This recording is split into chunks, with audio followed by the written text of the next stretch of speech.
and scope, and is basically just talking about how it will impact the different businesses and organizations it's involved with, and how will those businesses and organizations benefit in the long term, in shorthands as well, and basically also talking about the value of the business to ourselves.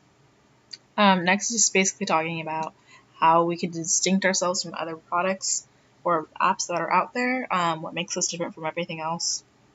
Next section talks about stakeholders, different important players in our business, whether they be like investors or influencers or users, just basically talking about why they're important and what they have to gain.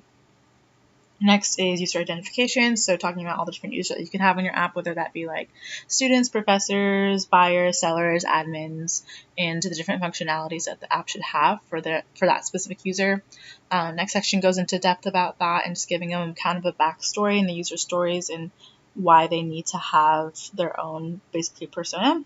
Next just talks about different performance and technical details about how to implement that, or how that should be implemented. Next is a quick look at the workflow and different milestones and deliverables that you should have.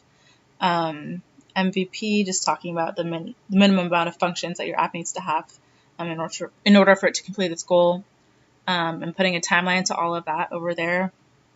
Next section is acceptance criteria, which basically talks about all the different it's a list of true or false questions that state what your app can do or what your app should have completed in order for it to be like an MVP.